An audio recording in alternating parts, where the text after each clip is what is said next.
Meeting will now come to order. Welcome to the June 17th, 2021 meeting of the City of Raleigh Appearance Commission. My name is Corey Bates and I am chair of the commission.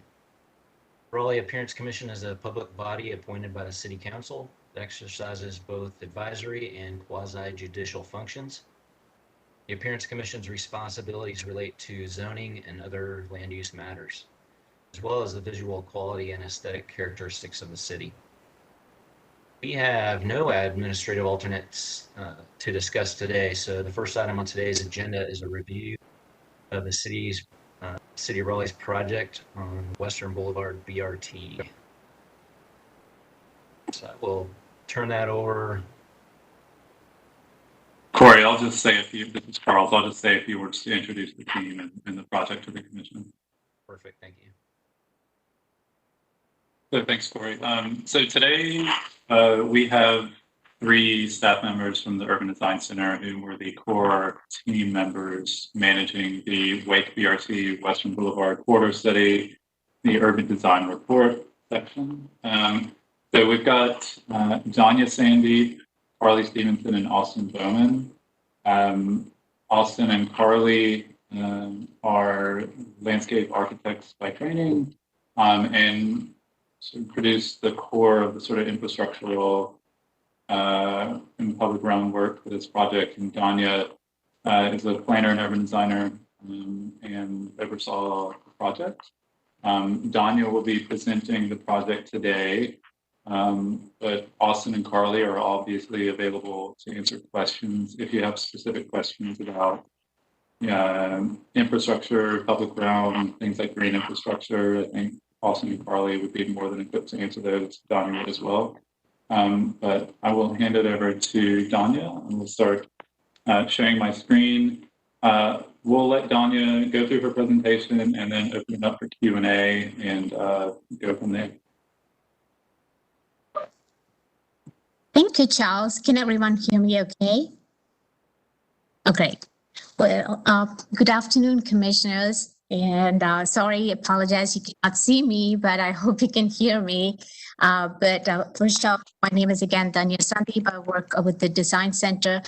I want to say that what I'm going to present today is the effort of a collaborative work, right? It's not just our team, but I want to emphasize how we worked across different divisions with our transit, transportation, parks and recreation, as well as stormwater. Several folks across the city were our partners in this. And of course, our very talented Urban Design Center team who put together this great looking report. So what I'm going to do today is go through that very quickly.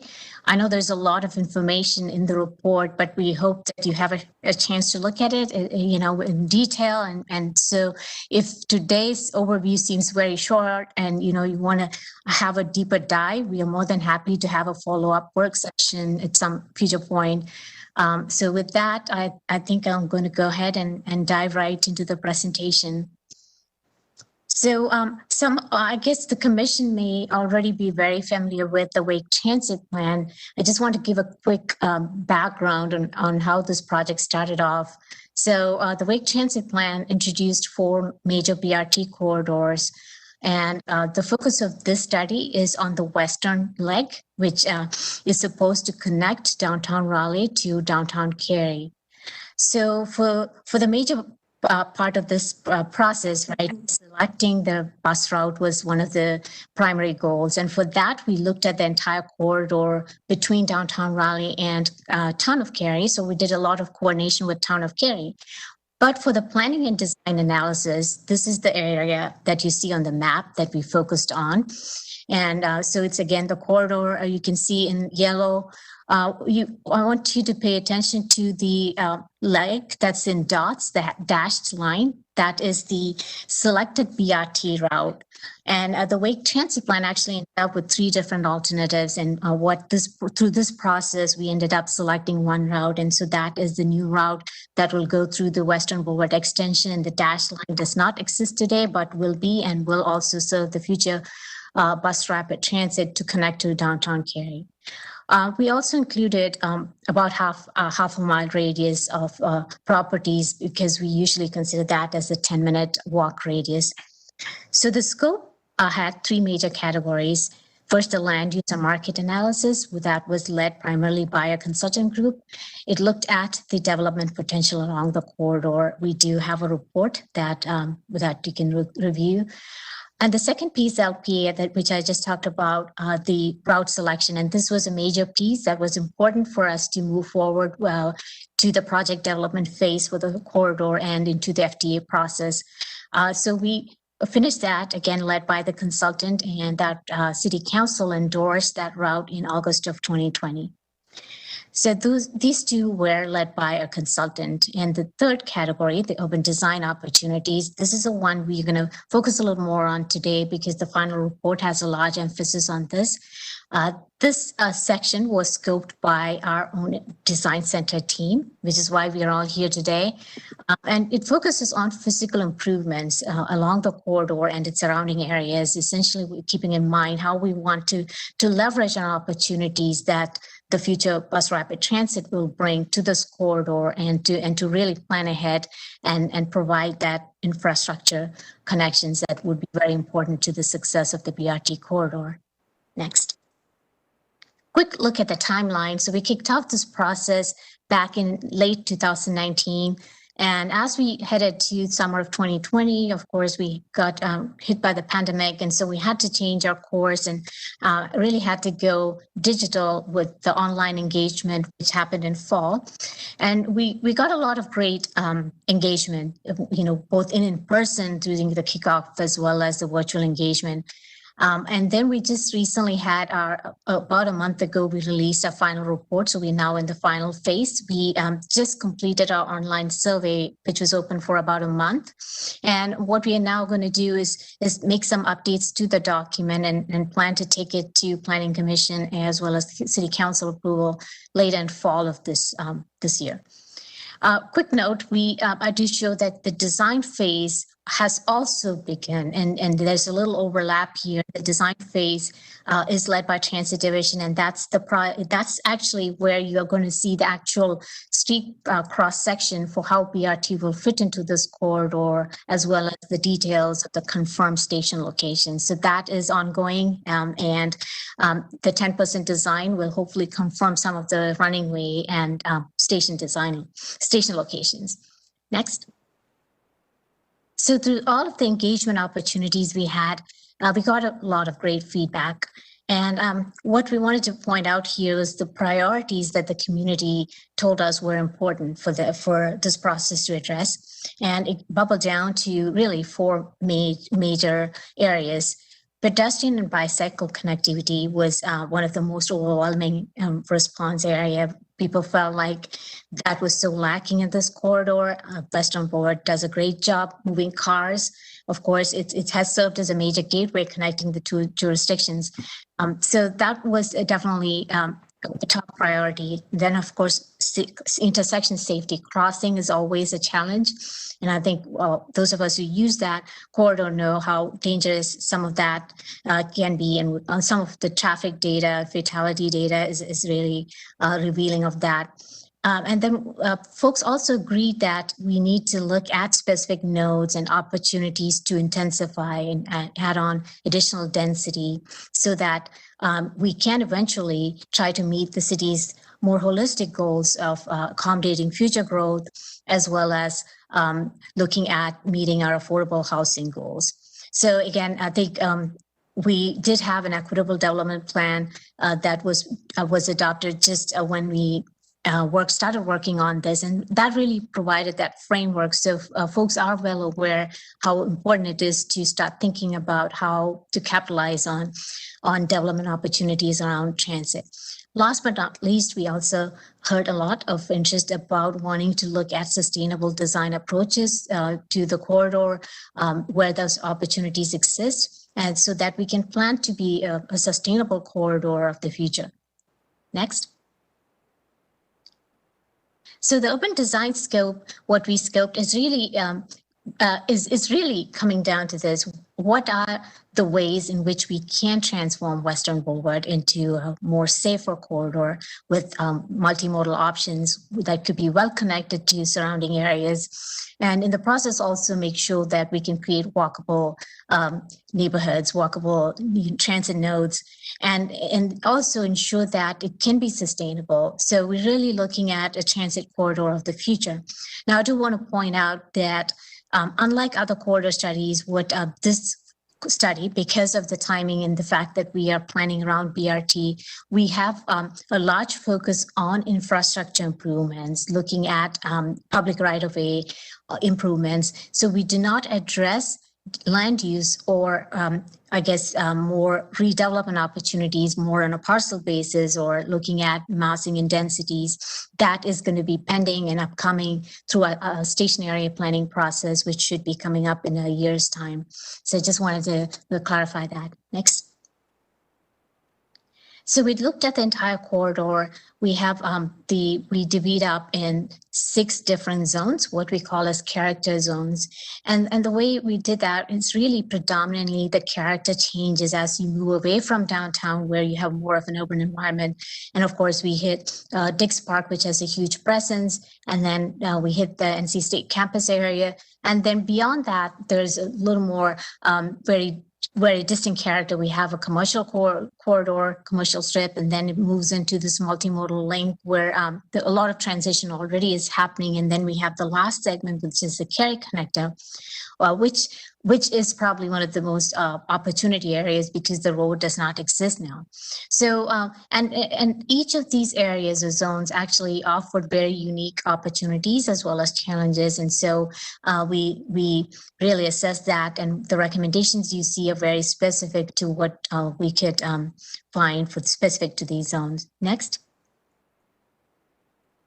So we had 4 overarching themes that we introduced all of the recommendations under. And again, these were guided by the input we received from the community. The first, multimodal connectivity, I mentioned that.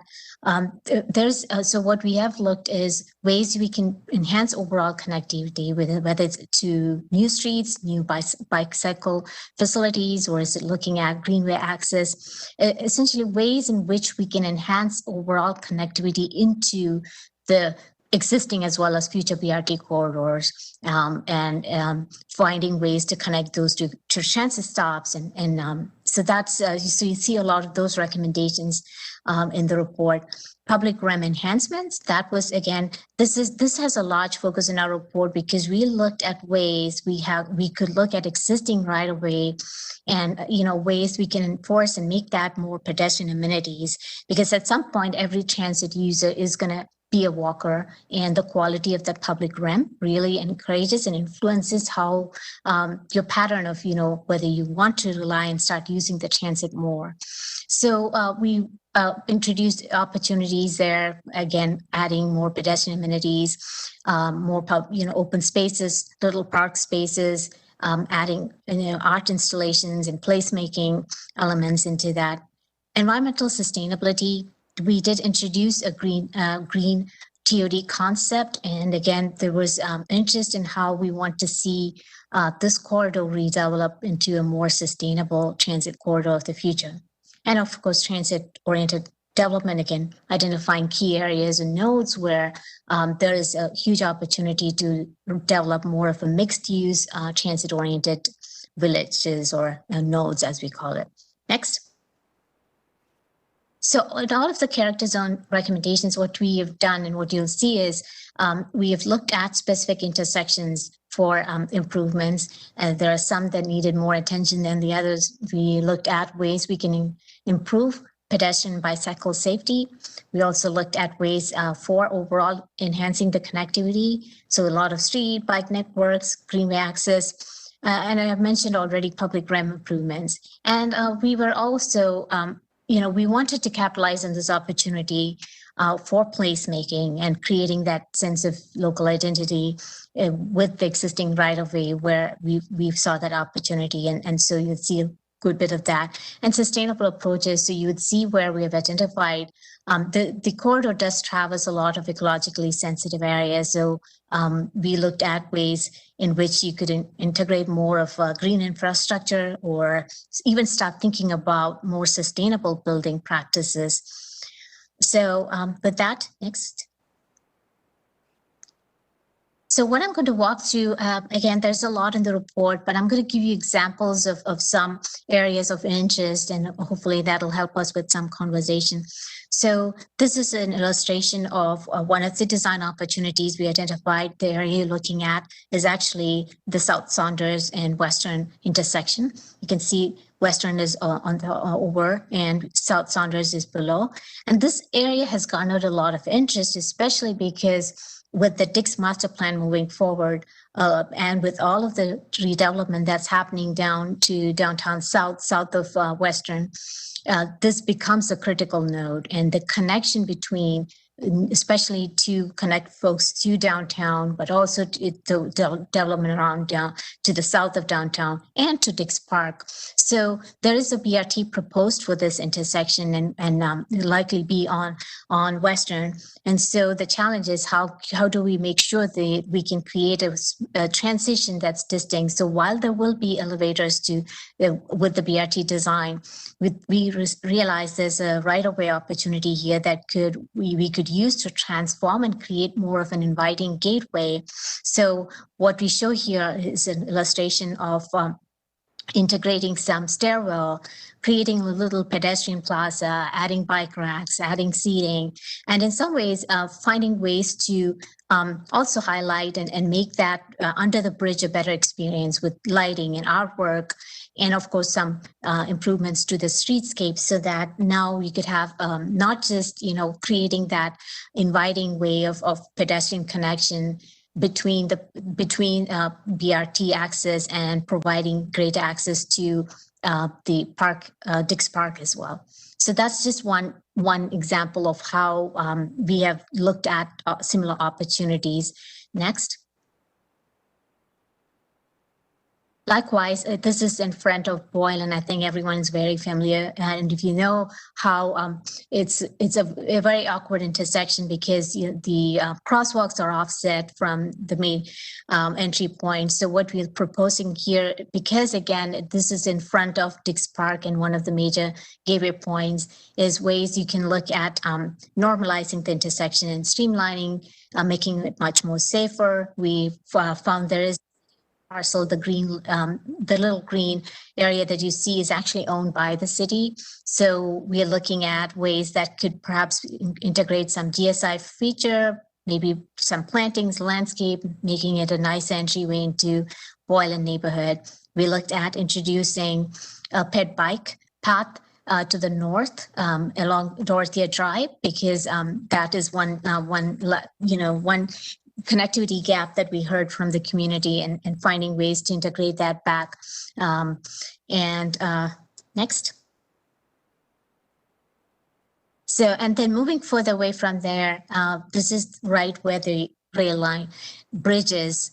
And you can see this is the pinch point, as we call it. As you move up, the sidewalk does narrow down here, and you have a really awkward, area where it's not very pleasant for pedestrians or bicyclists. So what we're proposing is, again, looking at that right away and finding ways to make it more into a little pocket or neighborhood park, so that you can actually create an inviting space. So pedestrians, and now with the bikeway, a pedestrian bikeway path that we're proposing, this could connect pedestrians and bicyclists could connect safely into that space and then back into Western. So that's just, again, you see sample images of how we found some examples of similar treatment in other cities.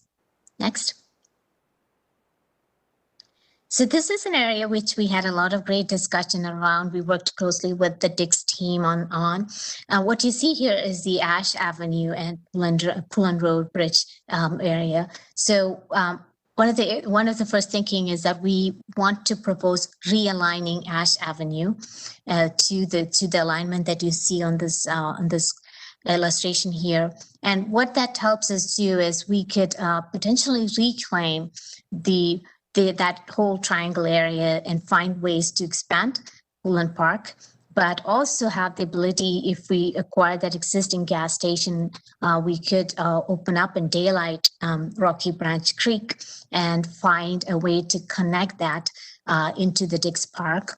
Again, there's also a possibility you could have a greenway going under that could also connect Woodland Park with Dix Park. So that's just an idea that came up. Again, we understand the feasibility of this is yet to be tested, but we have certainly discussed this, and Transit Division is looking to see if this is a feasible, or if it tests the feasibility of it in the next phase. And similarly for Pullen Road, there is a BRT stop proposed for that intersection as well.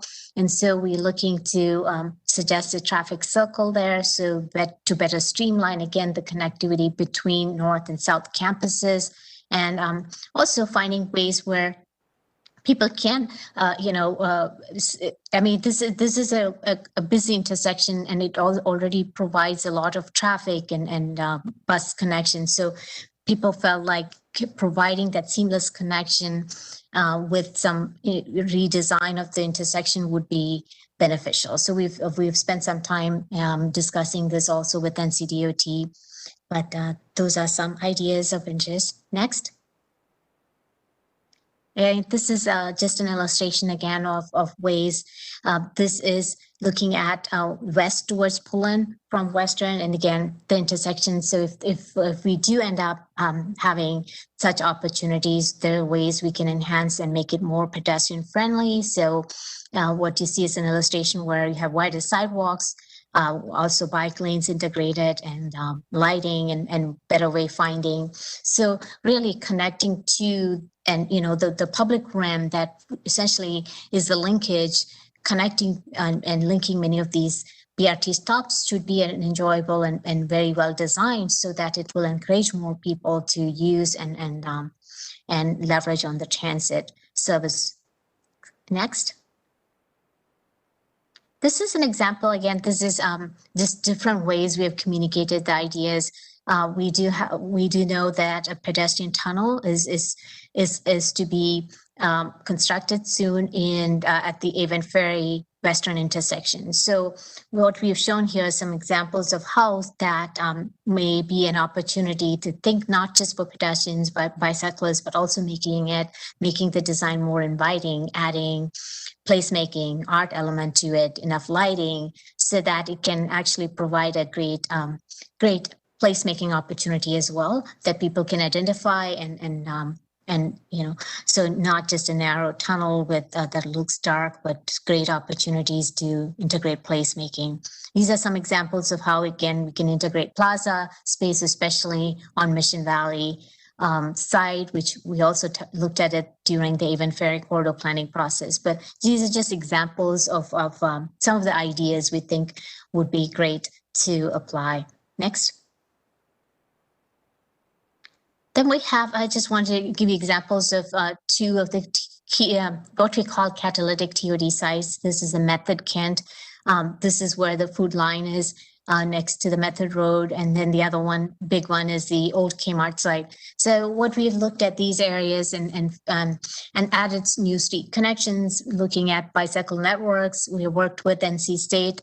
We've gone and, looked at possible opportunities for enhancing connection. Again, keeping in mind that all of these would help with a future redevelopment that will be supportive of a more transit-oriented development form, where you have shorter blocks, better interconnectivity, more mixed uses, higher density, and again, leveraging the fact that we would be able to have a mix of uses, more affordable housing, and all of which have great, easy access to transit. Next. These are some examples, again, of great TOD examples out there. And, the idea being that, these are opportunities and in different ways in which TOD development can come. Again, it can come in different scales, and all through the corridor, you're going to see TODs of different scales. And we do have different typologies. It's closer to where it's more urban, you're going to see more of a higher density, while you do taper off and get scale as you come down based on the context. Next. So this is one of the examples I think mentioned a lot about environmental sustainability, and want to say this is one of the images the staff created for the new BRT extension. This is the area where this is an ecologically sensitive area. There is streams running through, and then there's also the future BRT street is also going to be coming. And so what we have introduced in this zone is a concept, what we call green TOD. It's a concept that's more applied in the European context, and it's starting to get more recognition in the US. What it is really a balance between traditional TOD development, where you're looking at density and mixed uses, but also balancing that with environmental sustainable measures, so that it's really bridging the gap between a traditional TOD and environmental sustainable measures. So we do propose trying to do a pilot green TOD through our upcoming station area planning process. So we introduce a concept. Again, these are examples. This is one stretch where we think there's a lot of opportunity to integrate great open spaces and network of open spaces, looking at ways you can integrate green infrastructure, also looking at energy efficient buildings, and maybe even looking at sustainable measures like waste management on site. So there's a lot to explore on this, but we introduce that concept and identify some parcel and sections along this corridor where that could be tested or piloted. Next. Next. Oh, sorry. And these are examples of, again, green infrastructure, looking at energy efficient buildings, just building up on the concept of the green TOD. Next. So that was a quick walkthrough of some of the character zone areas and what you would find in terms of urban design opportunities. So wrapping all of those up, we also have some corridor-wide recommendations. And again, those tie back to our key themes. So next. So the first, we do have new street connections we are proposing as part of this study. So this map actually shows a bunch of new street connections. And these, a good number of these will be adopted into the comprehensive plan streets plan map. Next. Then this shows bicycle networks that we're proposing. We do have a lot that we are proposing because we heard, like I said, an overwhelming interest in providing better bike infrastructure all through the corridor and surrounding areas. So we spent a lot of time with our transportation team, but also with consultants who gave us some base data. So what you see is a great network of bicycle networks being proposed as part of this plan. We do plan to adopt a good bit of this into the comprehensive plan's T3 bicycle facilities map. And you also see a few greenway connections being proposed, which we have worked with our parks team on that, and they hope to adopt that into the greenways master plan update that's ongoing now. Next. We have some area specific guidance, and this is these are street segments which we are not adopting right away into the comprehensive plan map, but they will remain as area specific guidance in the Western Boulevard chapter in the comp plan. The reason is these are streets that will be implemented as redevelopment occurs. So as in, we are not going to plan for the CIP for it, but it will happen over time as redevelopment occurs in these areas. And this map also shows several of the intersections that we've identified that should be important for future improvements. Next. And the last one, this is the environmental map. I talked a lot about environmental sustainability measures. So this map actually shows and calls out some of the GSI opportunity areas. We also highlight the ecologically sensitive areas for which we want to or apply or pilot the green TOD concept, and also integrate. This map also shows some of the greenway trails and corridors. Next. So I think that is a quick overview. I know that was probably a lot to but we are now happy to, go back or have, if we have questions, again, all of us are here. Charles was also part of our team. So I would say there were 2 or 3 of us here who are happy to have any follow-up questions. Daniel, thank you so much for that presentation. That's, wow, an exciting project. Just overwhelming because there's so much going on there, but that is really impressive. Timeline, I guess, from here forward, and I guess is one question. And then, does the city, do we have the funds to tackle such a vast project? So, okay, that's always the question, right? It all comes down to funding, of course. So I think, I don't know if we missed one slide. I did have a slide for next steps. Apologize if I missed that. So as next steps, so we just finished up the study report and the survey online. So what we are hoping now to do is based on the review and feedback, we'll probably make some slight updates to the document. And we are looking to get a timeline. We're looking at fall, either late August or September, to be able to go to Planning Commission and eventually to Council for review and recommendation. So that's the timeline. And what we're doing in this process, which is why we appreciate this review, because you're the design body for the city, and because this has a lot of design ideas or concepts, we really felt like it was important to get your feedback on this. Regarding funding, okay, so we have a lot of recommendations, and we do in the report, at the end of the report, we have a table that talks about specific, implementation matrix. Those are items that would require CIP funding or funding of some sort to be implemented. And then there's action table that calls for action items, such as many follow-up items that will need to be done first before the idea can be implemented. So we do have those differentiated, but we do not call out specific funding because, one, we do not know. What we do know is that, unlike other projects, because this is tied to the BRT and the opportunities around BRT, we do think that there may be some parts of our recommendations that would be covered by the BRT project, the BRT funding. But we do not have a clear understanding what those elements are, which is why we have itemized many of those. So if you think of street connections, because there's some funding for infrastructure improvements tied to the BRT project. So there's chances that some of those would move sooner than later. And then there's also aspects of the project where we are thinking that the private development would also play a key role.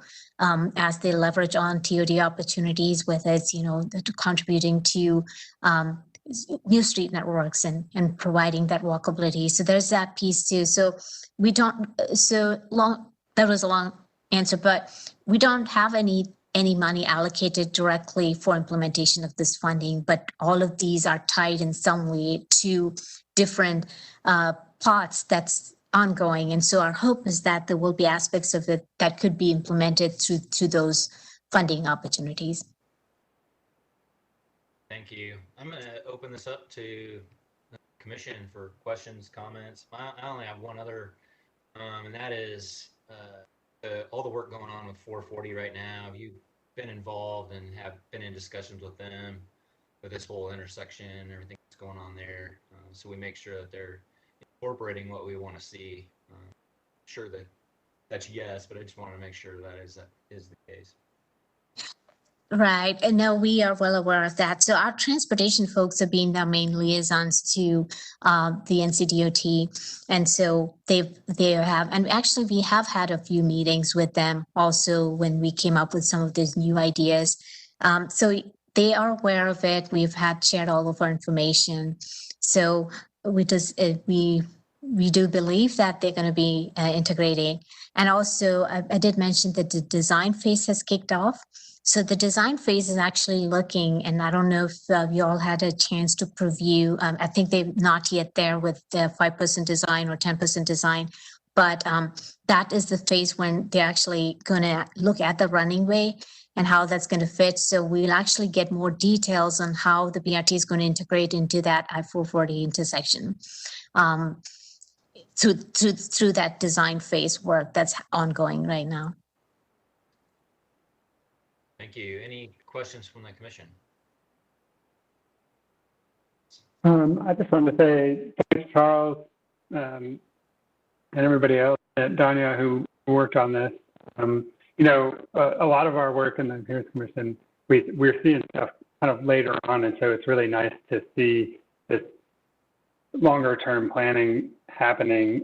Specifically, you know, I think about the TODs, and I know that, you know, the stuff that some of us are kind of struggle to see coming through the pipeline will be, you know, drawn to those TODs. And I wonder if there are some kind of design guidelines or planning where thoughtful, kind of more harmonious development as we grow up around these corridors.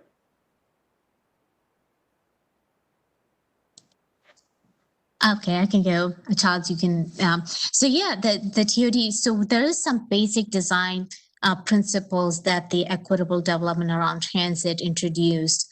And, you know, those concepts we kind of look, you know, we did, I guess, integrate that into our thinking when we put in blocks, streets, new street connections and new bike networks. So we do have that basic framework, and we have talked about adding additional TOD design guidelines, and the thinking has been that we would apply that during the station area planning process, because that's where we are going to be looking at these specific station nodes, the areas, immediate area around the future transit station. So we think that's going to be integrated into the land use open design piece of the station area planning process.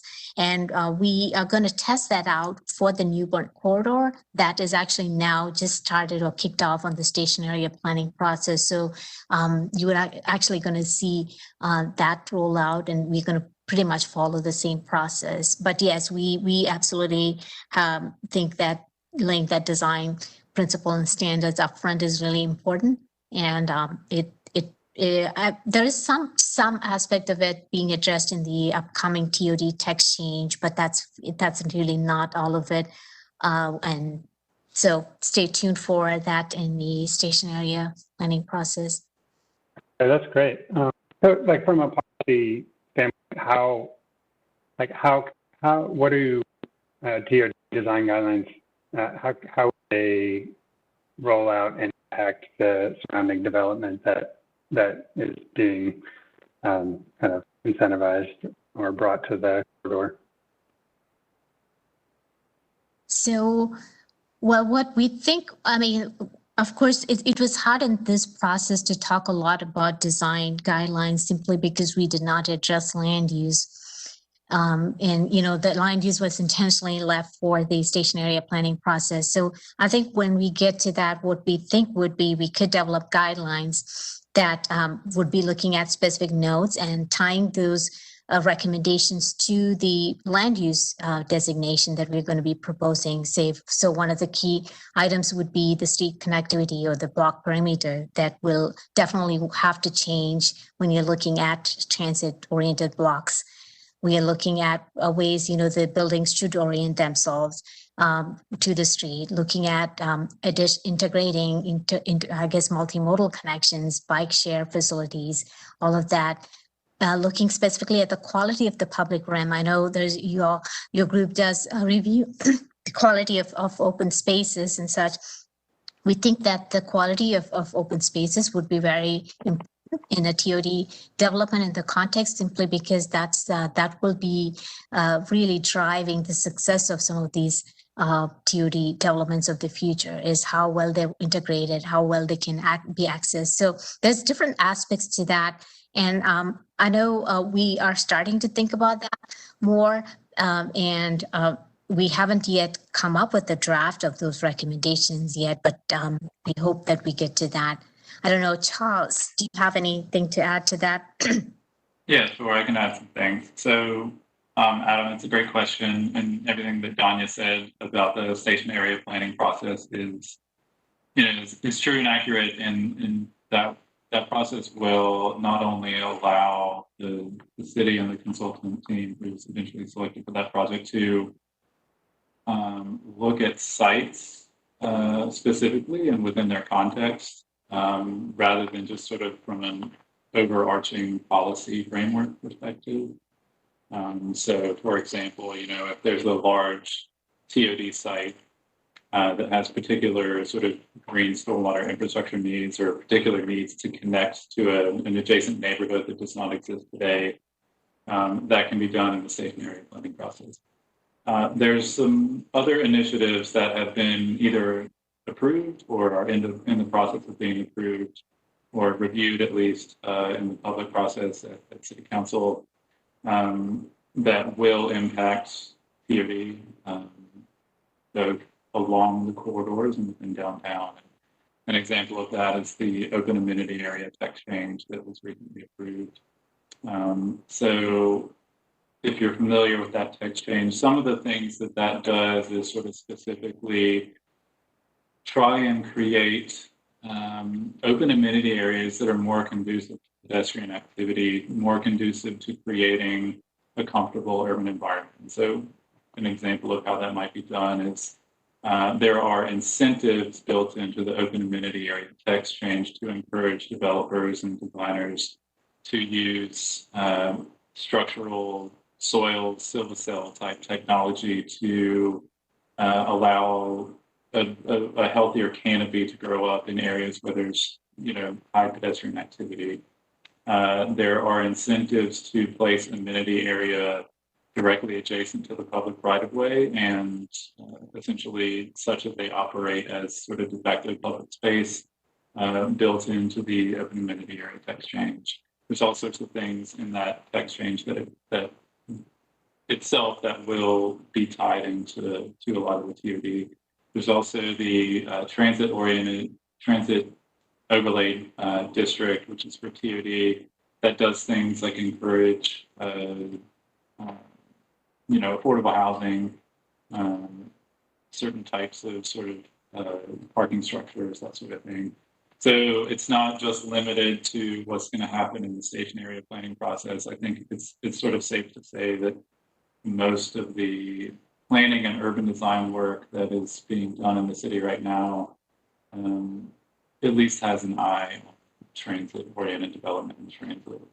And if the commission would like to see any other presentations about any of those text changes or any other station area planning process sort of framework, I could be arranged.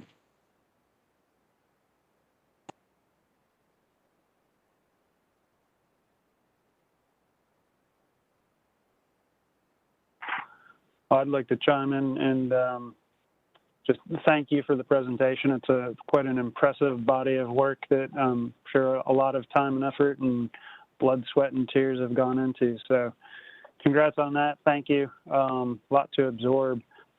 I really appreciated seeing some of the areas like where you would take over or use some of the city property and the right-of-way area to create little pocket parks or kind of those amenity spaces along the way.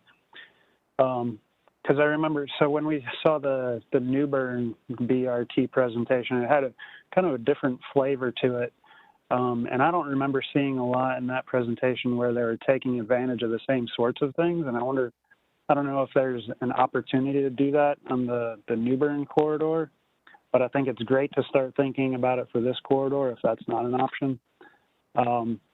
And then also curious, that got me thinking, like, has there been conversations about incorporating public art into what we do when we design those pocket parks? Kind of goes along with, I think, the sustainability aspects. And we talked about sustainability with the design of the BRT stations at the Newbern corridor and how we can make those more sustainable, whether it's, tying roof drains into underground water systems or PVs on the roof or whatever that might be. So I'd encourage everybody to continue thinking about how we can do that better. But if you could comment on the public art piece of it. Yeah, well, thank you so much. Yes, we were intentional about, looking at opportunities, like I mentioned, the scope of the design, because we kind of scoped it in-house. We had the ability to decide what we wanted to focus on, and we felt like because we're not looking at land use or the greater property-oriented redevelopment opportunities, we felt like where we had the most control was the right of way and the pieces that the city owned. Those were opportunities. And so that's why all of the focus was on how we can leverage on those opportunities. And we were fortunate to get that opportunity to do this. And while, the timeline was very tight, I want to commend, our team did a great job. We were able to put some of these ideas out there so that the hope was that when the design phase that just kicked off will now find a way or have to find a way to analyze or evaluate some of these ideas that we have integrated. Now, so if you look at, and I probably didn't have a chance to mention for all of those opportunities, but if you do look in the report, all of the public realm opportunities, we have integrated public art. And so public art and, placemaking is something that was on top of our head. So every opportunity, if you see the illustrations as well, we have integrated public art, and we actually call that out as an action item in the action table matrix as well. So there's, exactly, that's a goal, that we want to make it a place and with adding art and creating that pedestrian comfort space is very, very important and critical. Now with New Bern Corridor, again, the timing of it, the corridor study for that, I guess for New Bern Corridor was completed back in 2012, way before. And at that point of time, it was really a vision that, it was the very first time a corridor study actually envisioned a BRT corridor. So the timing of it, we didn't really have the same opportunity that we had with the Western, because of the fact that that was envisioned almost 10 plus years ago. And what's happening now is the real thing, that the BRT was coming. And so we didn't have that opportunity. But having said that, I think there is discussions around how they are looking to integrate some of the GSI facility, opportunities. And I know there's some agreement going on. There's some MOU that they're working with NCDOT as well to be able to get some GSI in. So that is ongoing, but that's the reason why you probably didn't see the same level of opportunities. And we are hopeful that now that we've put this out there, that the design phase is actually going to be able to align with the recommendations in some way and see if we can implement some of this. And also the GSI feature, I thought we talked about how important it is to also think about design principles in the context of the green TOD, or the sustainable environment. And what this corridor offers is a unique opportunity with that new alignment, the new extension, Western extension that does not exist today.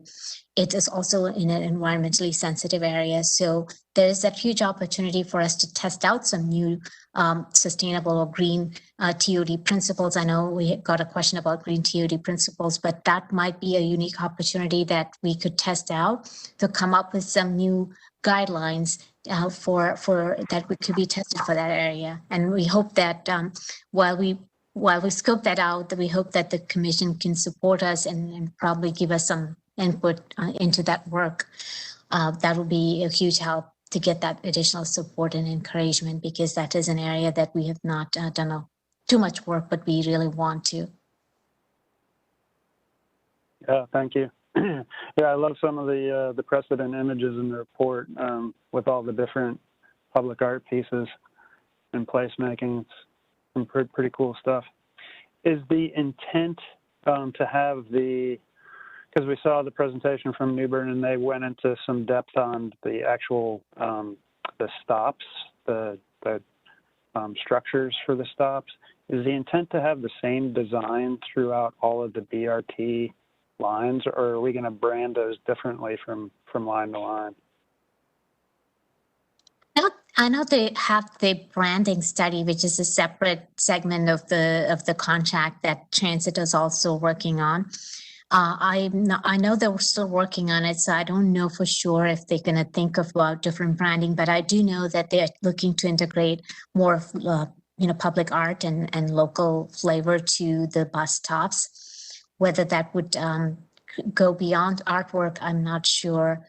That's something we'll have to test and see.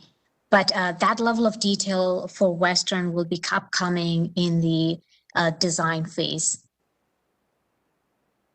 Very good. Thank you.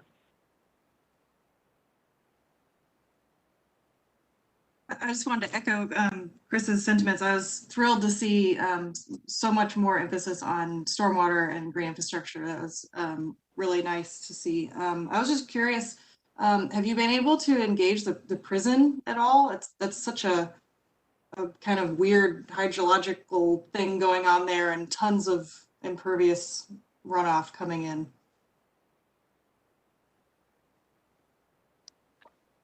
So all the great GSI work, obviously the credit goes to our landscape designers, and all three of them are here: Charles, Carly, and Austin. So the prison, I know. Well, I mean, they're all stakeholders, but we've not had specific conversation with just that property, because that was always the little odd one there. I know we didn't know how much we wanted to go push forward, but we did not. So short answer is we did not have a targeted conversation with the person yet. And the thinking was that the timing of it may be when we do the station area planning. If there's opportunities, we might explore that. Thanks.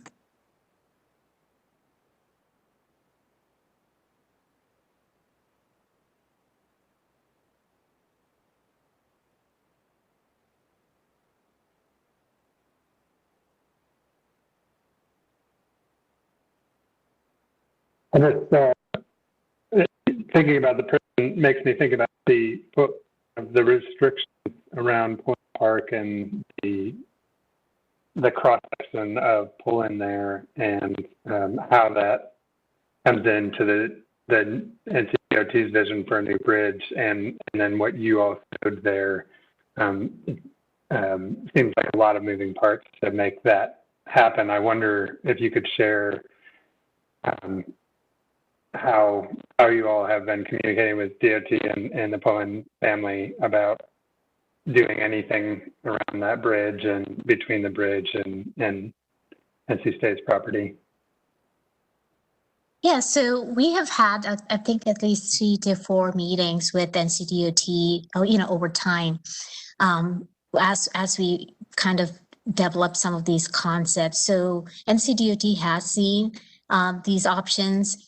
They have not said no, or they've not ruled out the possibility of a redesign. But one thing is very clear to us is that the Pullen Bridge is up for replacement, or and NCDOT has some allocation, which I think it's earmarked for probably the next year. But there's money allocated for the repair of the bridge. But any new design and budgeting cost that comes with our design will have to be borne by the city.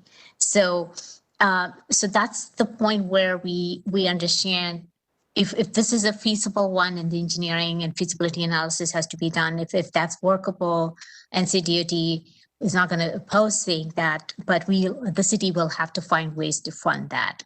And that will be, that's where we have ended up. And now the question is this a feasible idea?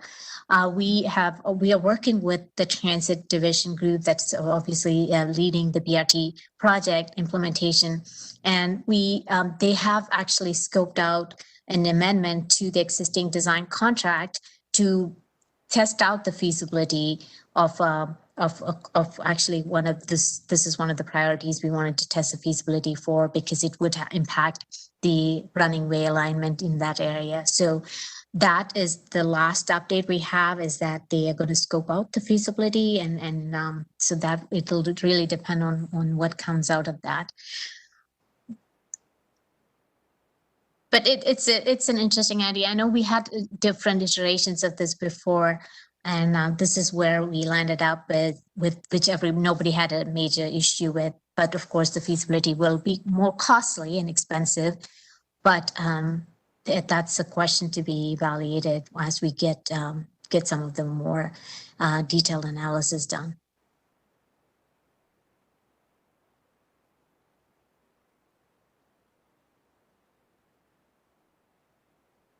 Last comments from the commission?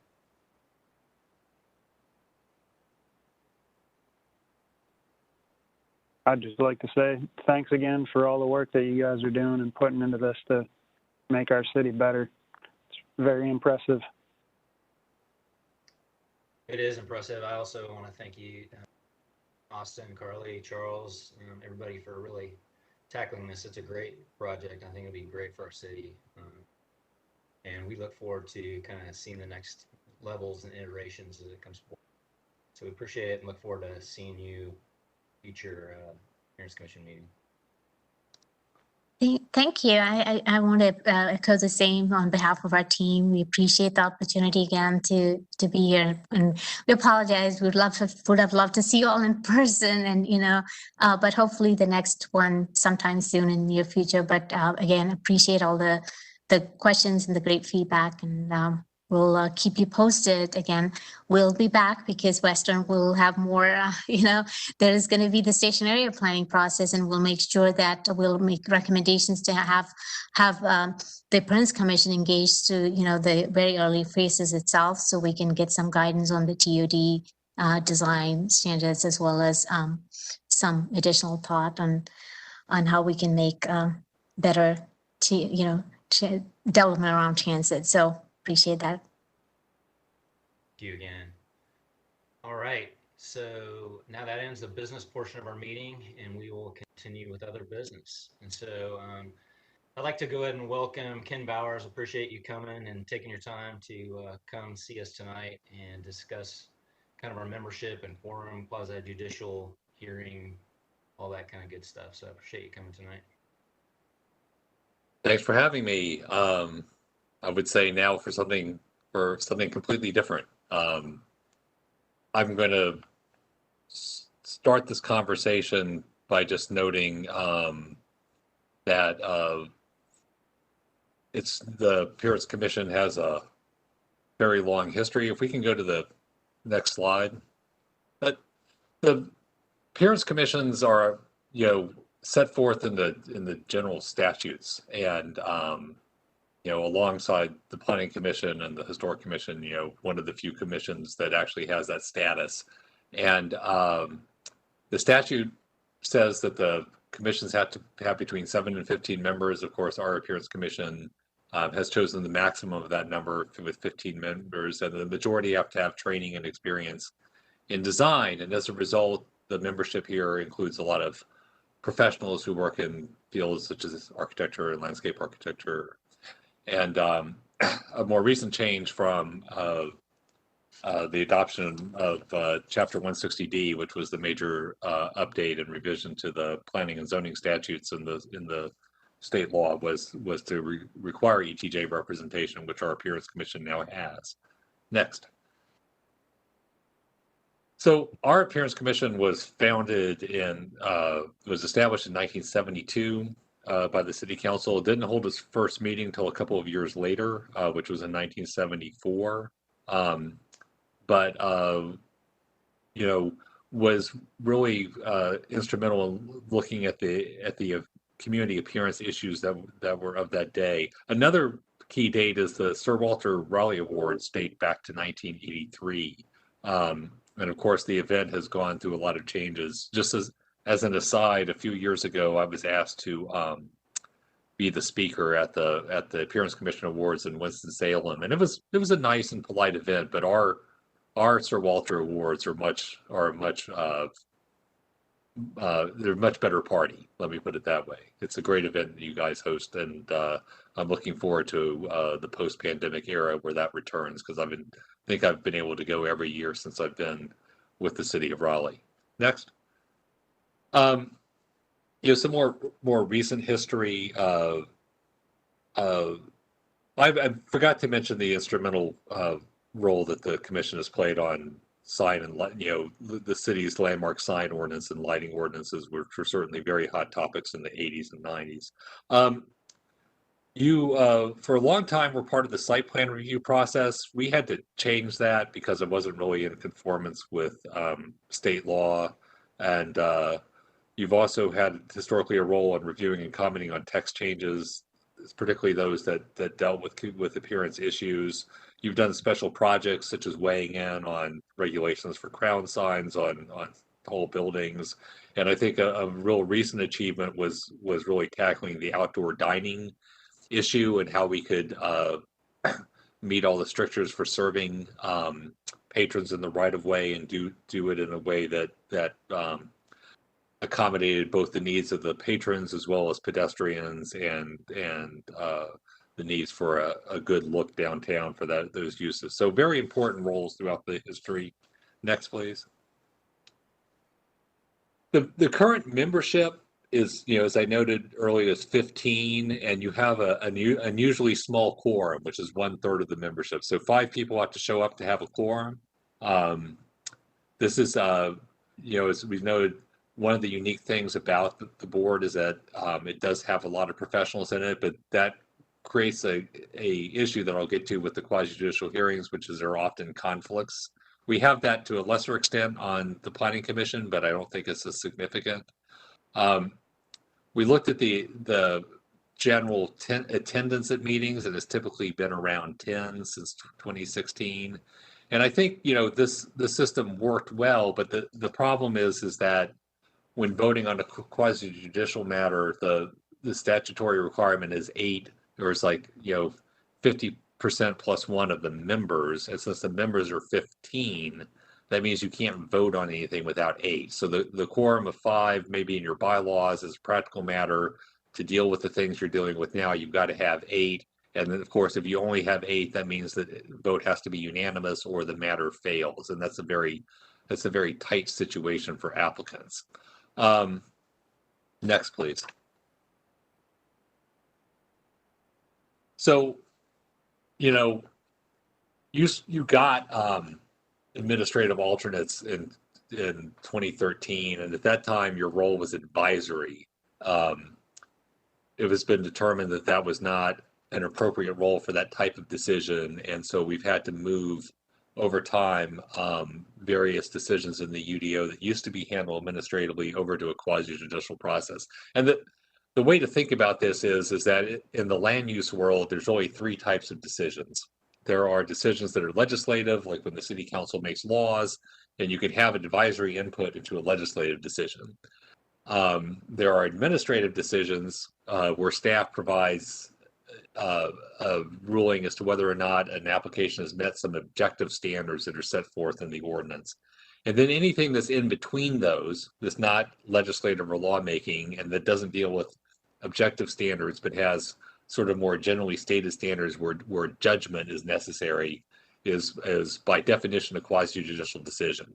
And we've been moving design alternates in the code and now administrative alternates into that quasi-judicial realm, and they've been moved first to the Board of Adjustment and now to the Appearance Commission. And the first to move with TC 1719 was the design alternates, and these are fairly technical. A lot of them deal with transportation. They deal with things like block perimeter and intersection spacing and driveways and such. And, we used to process an enormous number of these. We've revised the ordinance to take that number down, but you guys have done a great job of doing these. But again, it requires 8 members for you to approve any of them. Next. The next thing to come is the administrative alternates. And these are much more design based, and TC 1919, which was recently adopted, just recently enough that I don't think these have landed on your agenda, but they will be landing on your agenda very soon. We took the opportunity to both look at the standards in the code and improve them, try to look at areas where we felt like the number of requests for relief argued for us to adjust the standards somewhat. But the main thing is that your role was advisory, and now you're making the final decision. Sorry, I got a bit of a head cold. Next, please. So looking at some recent meetings where quasi-judicial items were on there, you can see that have been, a number of recusals and a number of absences. And as a result, there have been many times when the required 8 voting members were barely met. In some cases, the applicant continued the case because they were concerned about the need for a unanimous vote. And so I think under the current membership rules, it's just been, an ongoing issue about making sure that we have enough people present at the meeting who are able to vote on it. Next.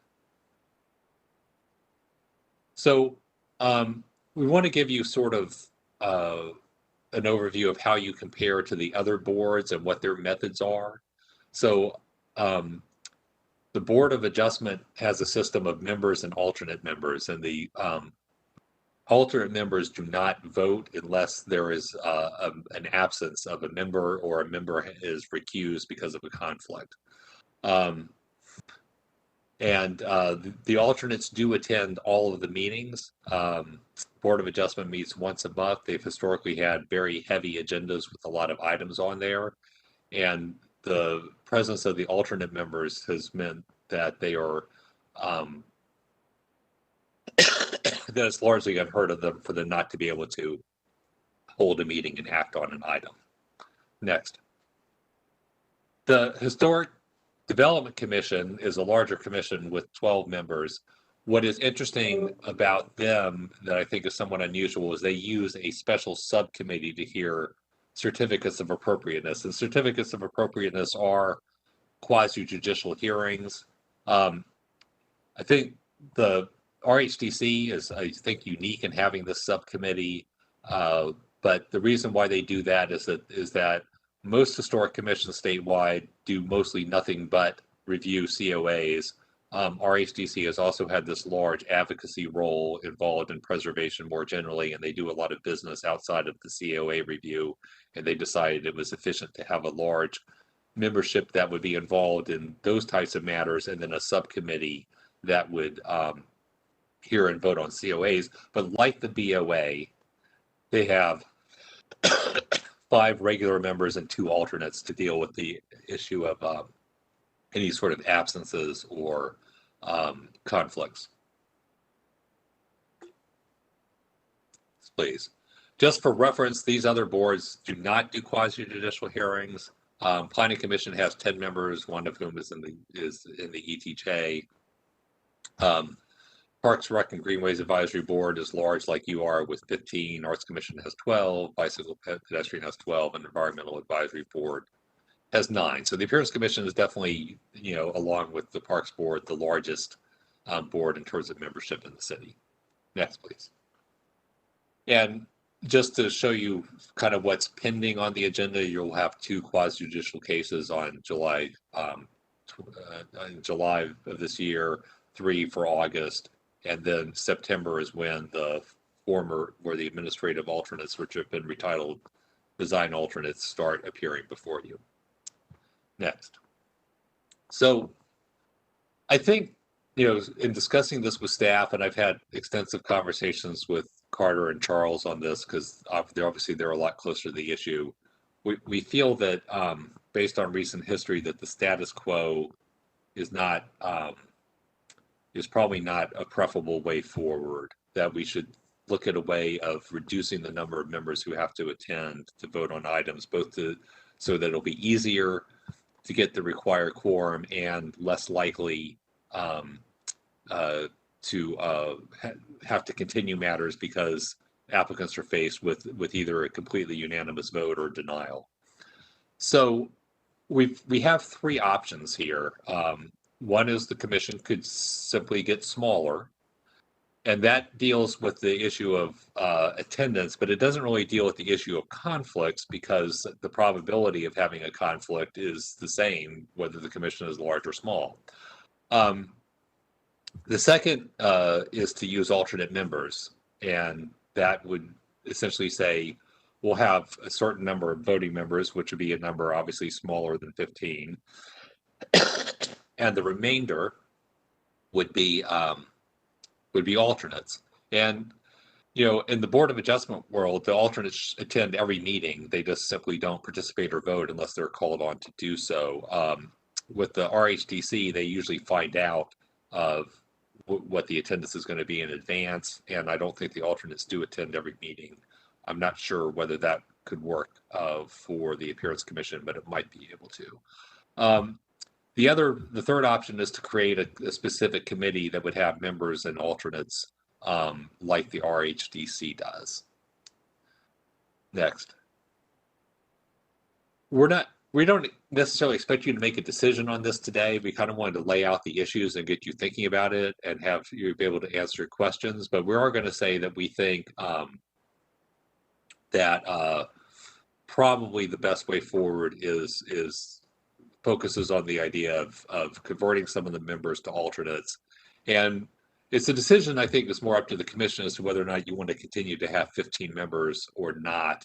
And if the membership is reduced, it could be reduced through, attrition, or for deciding that some people rotate off and maybe they become a pool for future appointees on the part of the council. One way of splitting the membership today is you might have 9 members and 6 alternates. That would still get you to 15. You would have to have 5 people present to act on a case. And if you got more than that, then you would have the opportunity for 1 or 2 no votes and still being able to get the 5 votes necessary for an approval. If the membership is reduced, you could look at 7 voting and however many alternates would be of the remaining members of the commission. Next. The next steps, after some discussion, is to decide on what the direction is. Now, the membership is set forth in the UDO, so there would need to be a UDO text change. There would also need to be update on the bylaws, and both of those are city council actions that would require authorization and acting for the city council. So a formal recommendation would have to come from the Appearance Commission and then be acted on by the city council. Once those legal and procedural changes were done, then I think it would be up to the commission to decide who remains as a voting member, who would become an alternate member, etc. So with that, I'm going to conclude my presentation and take any questions that you might have. Yeah, and thanks for coming and presenting this to us. I know it's been an issue. I think all of us have been thinking about it. I think we would all agree that it seems like there are certain people who are mostly not attending that I think are still on. I'm not sure who's still on it, but sometimes I think there are just a few folks that really aren't coming very often. And I wonder is there something like an attendance policy that can just kind of deal with that, where if you don't show up a certain amount of time and they find somebody else to replace you, and then we keep our 15 and have the confidence in knowing that we're going to have much more likely to have people in attendance. Well, I mean that's a possibility. Let me give you two reasons to consider that that's not enough. The first off is that if someone is removed because they haven't met the required attendance, you're still likely to have some absences because it usually takes a couple council meetings to get a replacement appointed. So there would be some times when you'd be holding meetings and you would be down a member or two, yet the voting requirements are going to be the same. The second thing is it doesn't address the conflict of interest thing that's come up where members have to be recused. And the only way to really effectively deal with that, in my opinion, is to have alternate members.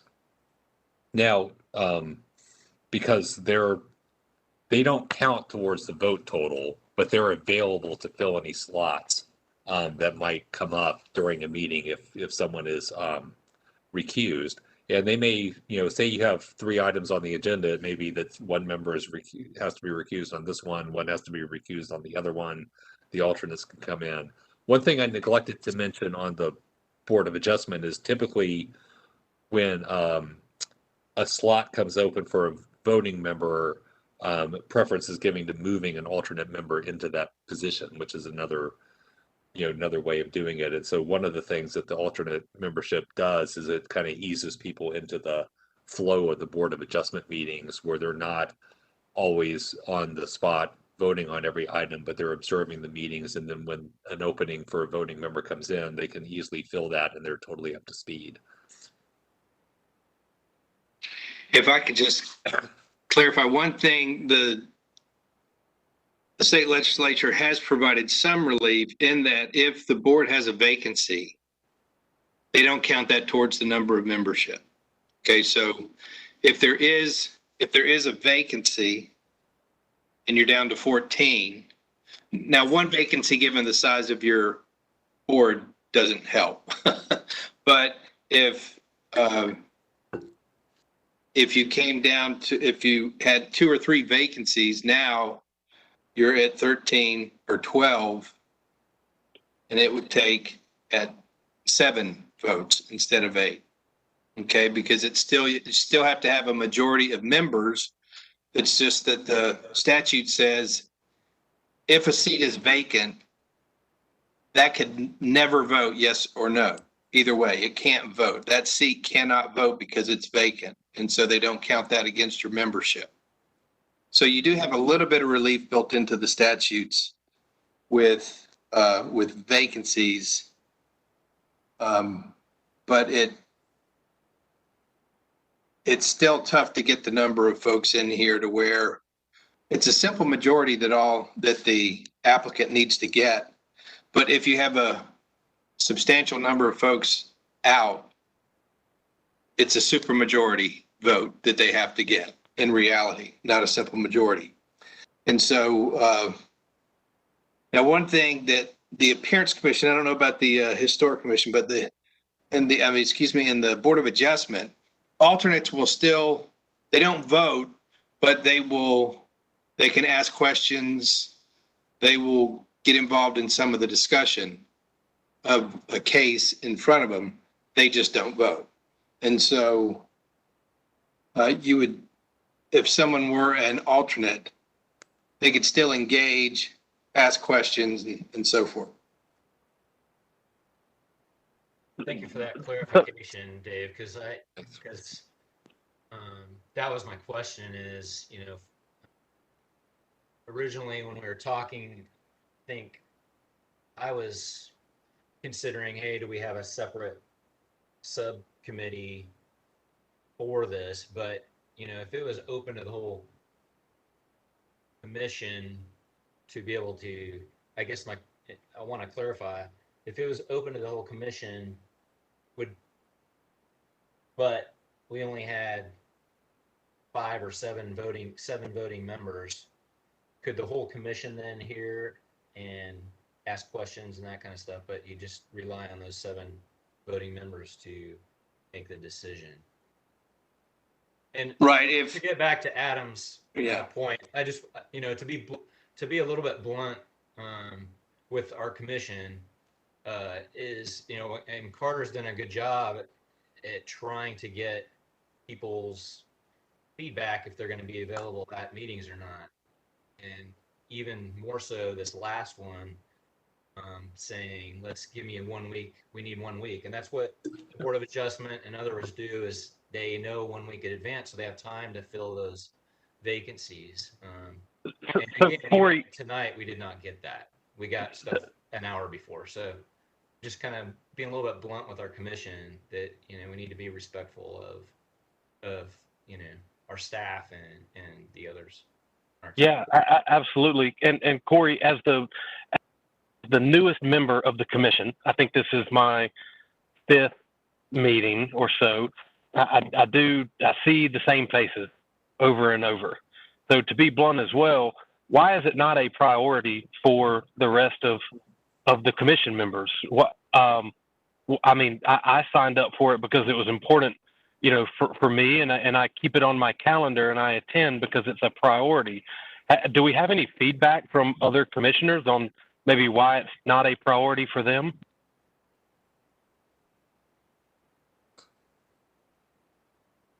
I don't know that you're going to get anybody to speak up to that, but and I'm not necessarily expecting an answer. It was more to just be blunt about the point of this conversation. No, I appreciate that. Appreciate that feedback.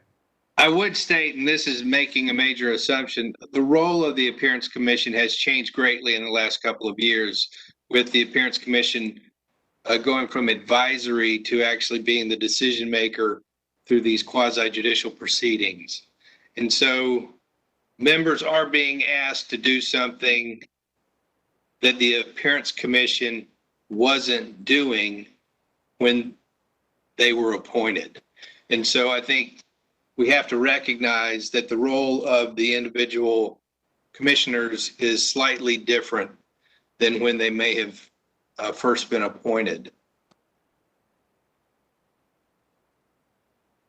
Can you Yeah, that's a good point. Can you go ahead and clarify quick, David? Sorry about that, Chris, but on that voting, if all members could be present and discuss a topic, and then we had a certain number that were voting members. Yeah, if you took the scenario, I think that Ken had mentioned, where you had 9 members and 6 alternates, all 15 could appear, all 15 could participate in the discussion. It's just those 9 voting members would vote unless they had a conflict, and then you would announce before that particular hearing occurred that a voting member or 2 voting members have a conflict. You would excuse them. Since they have a conflict, they would not participate in that hearing, and you'd appoint 2 alternates. If the alternates don't have conflicts and they're present, they can participate up to the vote.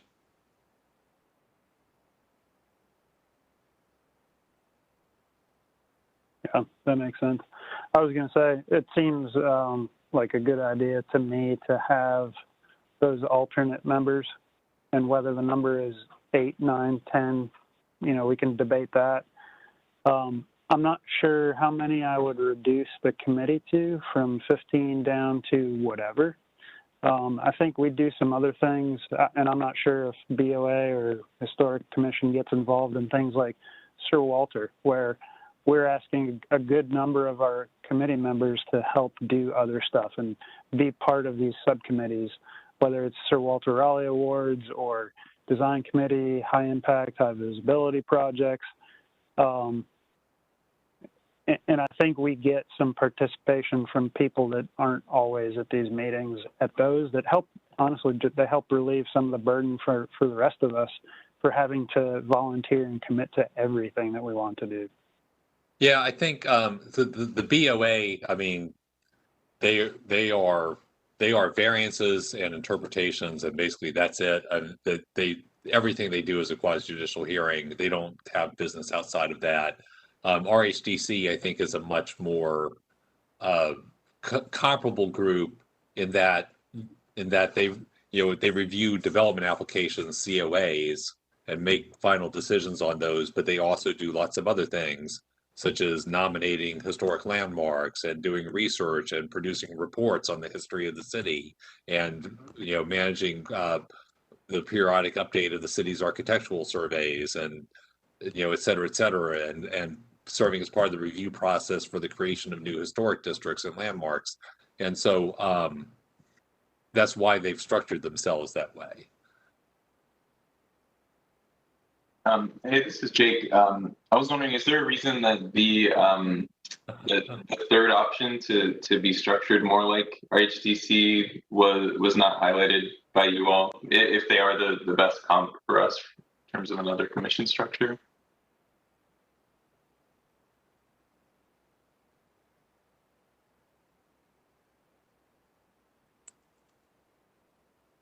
Hold on a second.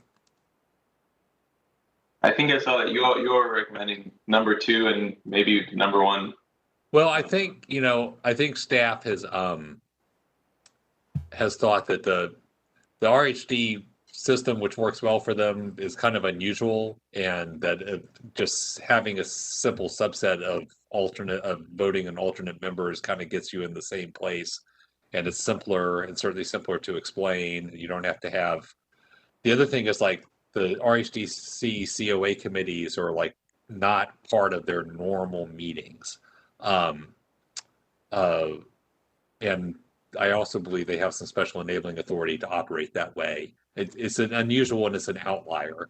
And I think the easier path is simply to decide on the voting an alternate membership, because when you think about the other things you do, like develop your work program and plan the awards, it's not as the bulk of the work is the deliberation.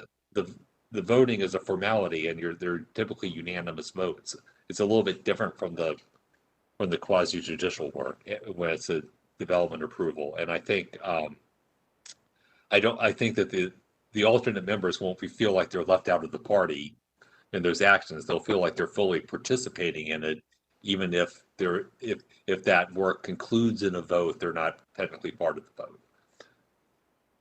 And we'll have to amend the Appearance Commission's bylaws. We have to change some of the rules in the UDO and so forth to affect whatever change comes out of these discussions. But you could always have what I would suggest is a unique committee of the whole, which is a committee made up of the voting members and the alternates.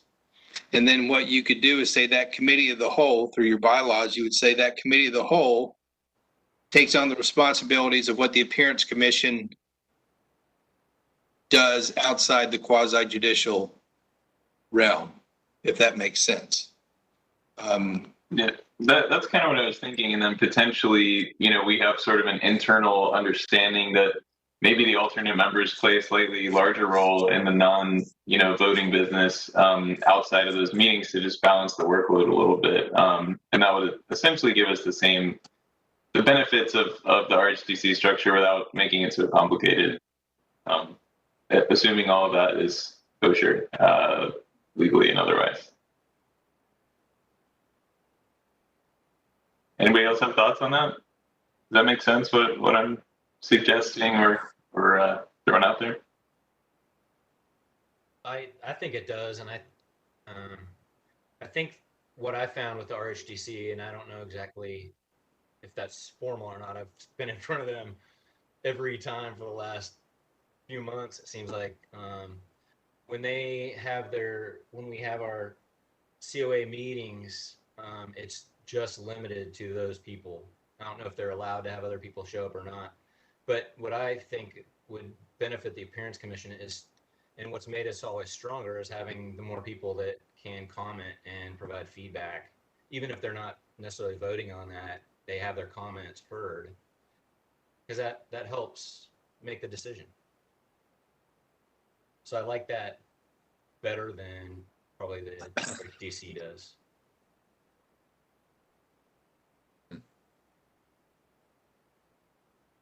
I'll just chime in. I think the alternates make sense, just in terms of consistency the alternates with the other boards, and however that needs to get done and whatever that amount is, just the concept of it makes sense. Right.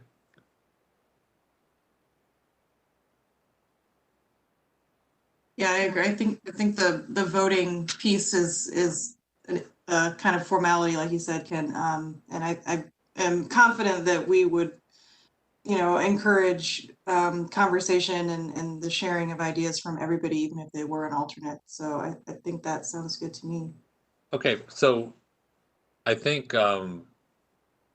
what I'm hearing is a desire to sort of keep the overall size of the Appearance Commission the same, to look at that at the split, and I threw out 9 and 6, but obviously it could be some other number of voting members and alternate members. I thought that David's suggestion of a committee of the whole that included the entire membership for dealing with non-quasi-judicial matters is a very clever way of approaching the issue and making sure that when it's not that type of hearing, that everyone is a full participant in reality as well as in spirit, is a very good one. I would say at this point, and David, I don't know if we've talked, I would think that the next sort of step would be for us to come back to you with a suggested revision to the bylaws, as well as information about what the UDO text change would look like. And that could be reported directly from the Appearance Commission to the City Council. And then we would simply try to run, my understanding is we could not actually implement this change until the UDO was amended. And so that text change would need to try to run on a fairly accelerated process. I think what the implication of that is that the current situation is going to persist for a few more months. But we would be making progress towards a resolution and getting an improved situation in place. David, does that sound all correct to you? If I'm on mute, yes, that sounds. Okay. That's the quickest way to roll it through. Yes. All right. And so is the expectation that members would volunteer to become alternates? Or is there going to be a selection of members who become alternates? Well, I think that is a role for the chair and members to work out, but I think it would certainly be better, or it certainly would be desirable if everyone was in agreement with what their role on the commission would be. Moving forward, once it's established, what happens is the city council appoints members of the Board of Adjustment, and they appoint them as voting members, and they appoint them as alternates. Correct. And so since we already have the full membership, so to speak, if we're not talking about reducing the number of members of the commission, I think what would be a part of this whole process is, as a part of the recommendation, there would be sort of a slate of voting members and alternates presented to council at some point, not necessarily when they authorize the text change, but before that text change gets implemented and you start acting in roles of voting member and alternate member. I think the best way to do it is to present a slate of who would be voting, who would be alternate to the council and have them endorse that. Because technically they have the appointment authority. Have you experienced this kind of change midstream before on any other commissions? And on any of those commissions, have you experienced a reduction in participation as a result of the change? We haven't, in my tenure, taken a board that has all voting members and introduced the concept of alternates to it midstream. But I've certainly seen the composition and size of the planning commission change many times over the years. Used to have 3 ETJ members, then someone noticed that we had many more than we required because we had grown into our ETJ, and so they summarily eliminated 2 of those positions and went down to 1 ETJ member. The commission has gotten large from time to time and has gotten smaller. I think the largest it was in my tenure was around 13 members. It's now at 10. It did not have any impact on the business of the commission or its ability to perform its work or on attendance.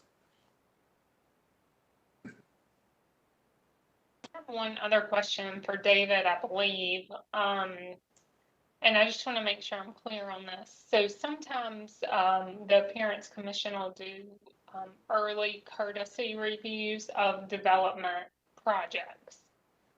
So with this, I know that we're still kind of transitioning and learning about our quasi-judicial role.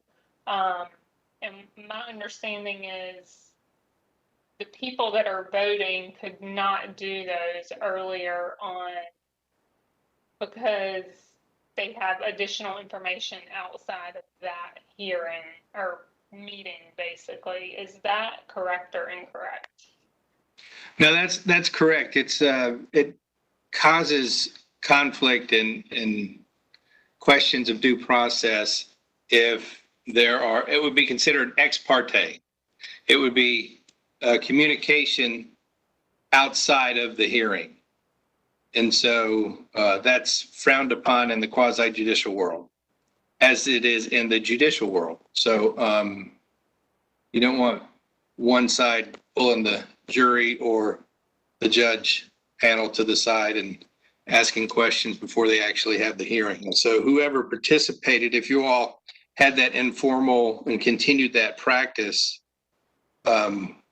whoever participated in that informal review would not be able to vote and probably would not be able to participate because they would have inside information potentially that they could use in asking questions and so forth. And so to avoid the appearance of impropriety, they probably would be precluded from participating as well as voting. I think we talked about that.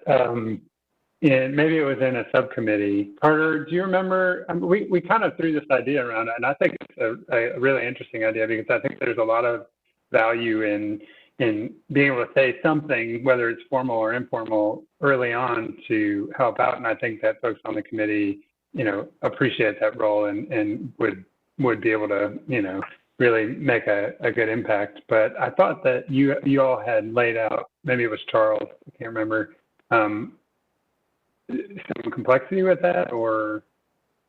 Yeah, and it was really from what David was saying that, I think when we started on the path of the high impact, high visibility and the interest in doing design review at early stage, this is really before we had this knowledge that the commission would become quasi-judicial, and after that, it's been, I think, staff's kind of recommendation that we kind of move away from that because of the conflict issue. So I think we were kind of trying to steer you away from having that kind of, early on courtesy review because of that issue. But in a scenario like this, we could have some members that were dedicated for quasi-judicial and then the rest of the board that, could, somehow have that non-quasi-judicial role with some projects. Yeah, I think it was a talk about if you could have a committee that would be the opposite, where you just look at the non-quasi-judicial things or the design review, so they would not participate in it. But yes, that was something that was under discussion. Probably want to be like a smaller subset of the alternates, because if any of the alternates needed to participate in the actual vote, they wouldn't, you wouldn't want them to be part of that initial discussion. The RHTC, and Aaron, you can probably jump in anytime, they have a group pretty much of alumni that serve an advisory role to potential applicants. So the actual commission or the COA committee does not participate, but this group can advise applicants, kind of, it's informal and outside that, but I don't know if Aaron, you wanted to contribute more to that. No, you're spot on, Carter. It's called the Design Review Advisory Committee, and it is, I think, 100% made up of previous COA committee members. So they've been through the gig. They know how it works. They're familiar with the guidelines that rule the decision-making process. We've had a little bit of trouble recently where we've got a large number of new committee members on the COA committee. And so sometimes DRAC is recommending certain things based on how they did it, back in the day, even though the day's maybe not that old. But the COA committee members take it in a different direction. So we are potentially going to set up some kind of system where there can be feedback once the appeals period has passed on those cases. But it is largely very helpful to us. Especially because staff is in an advocacy role for the applicant to try and help them make a successful application, and the DRAC members can give their professional design opinion in terms of what they think will fly. Great idea. Thank you, Aaron, for that, because I think with the DRAC, I think you're absolutely right that we have found some, different than the past, where it's very helpful. And I think recently it maybe has not been so helpful. I think city staff has been extremely helpful trying to help guide, but I think what we're finding recently is that those two committees maybe don't think the same way. So that's why I would encourage us not to do something in that direction. That's just my comment. This is Aaron again. The real trick is trying to give appropriate advice when you're not the voting decision maker. So as the quasi judicial vote, you can't participate early if you're going to make the vote, but ultimately the people that vote make the decision. So it's kind of a catch-22 sometimes.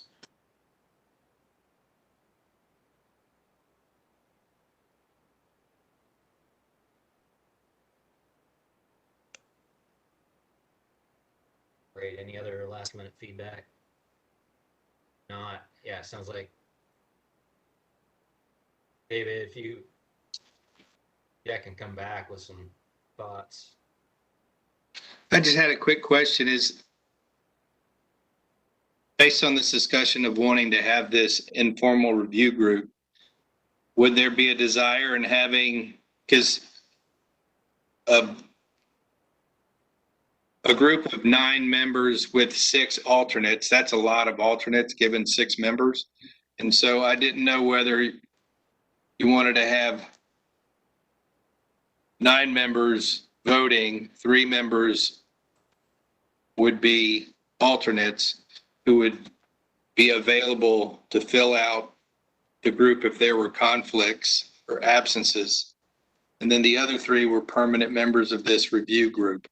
Just if someone was interested, in one of the meetings we were in, someone, I don't recall if it was Carter or not, talked about all the other things, the non-quasi judicial things that the Appearance Commission gets to do. He kept referring to that as the fun stuff. And so it may be that there are members who are more interested in doing the fun stuff than the quasi judicial stuff, and that, you know, they would prefer that. I don't know, but just something to consider. I wonder if, I mean, could the remainder of the commission, say it's 9, could the remainder of the commission be alternates that are on a revolving something? Yeah, you could have it to where you have 6 alternates and you have a rotating group of, say, 3. I would try not to make it more than 3. Look at any one particular project on an advanced review, because then you're all of a sudden you're limiting your pool again of potential alternates. And so you could do that to where 3 that are available to do a pre-submittal review, or however you would call it, they wouldn't be available to be alternates when that case came up. Now, there may be 3 cases on the agenda. They're available for 2 of them, but not 1 of them. You know, it just depends. You could do it that way as well. I just didn't know if there are members who would much rather do that than do the quasi-judicial, because it is a different role. Even before you said that, David, I was gonna raise my hand to be the first volunteer alternate, but now it just sounds like I want to do only the fun stuff. So you outed me there, but no, I just think I have had a couple conflicts the last couple weeks on Thursdays, and I want to make sure that for the voting that everybody that we get the attendance we need, and I don't want that to seem reflective of a lack of interest or anything else. And I also think just some of the outside of those meetings projects, I think I've been able to contribute to in the past. I'm happy to sort of take on a slightly bigger role in those. So just wanted to put that out there. If everybody wants to be an alternate, we can draw straws, but I'm happy to jump in if we need volunteers. One thing to think about with whatever the voting body is, you need to keep that over 50%, involved, interested in design fields. So I think you should keep that same kind of majority for whatever the voting membership is if you decide to reduce that voting membership. One thing to think about.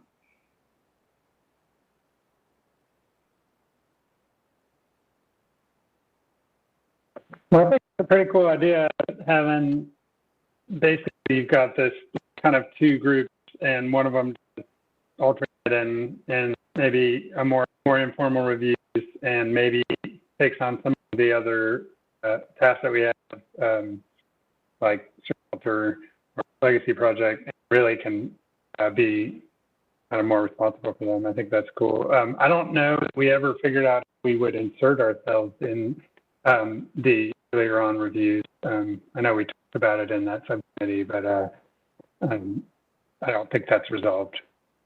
That was going to be my feedback. Was I think the simplest option forward here is move to alternates. And then we're conflating a little bit of that previous conversation of could we have an earlier design review? And would that model fit more like with an RHDC type setup, which would be a little bit of a structural change too.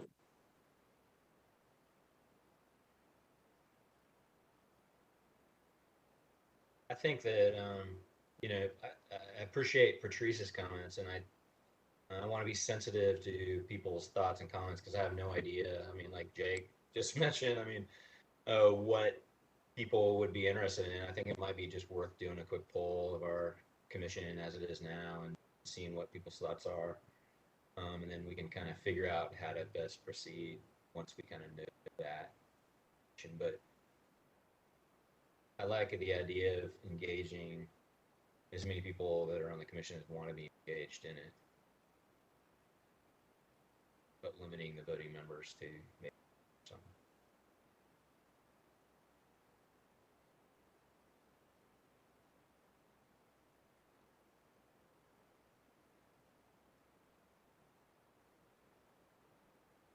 All right, so Carter, maybe you and I and Candace, maybe we can speak next week, and maybe we can put a little doodle poll or something together for that end of it. And then David, yeah, if you can want to kind of take a look at the bylaws and stuff and how that may affect us and come back. But in your next meeting or one of our next meetings. Sure, we as staff can circle back and then get back with you as well and decide kind of a path forward in the near term. Great.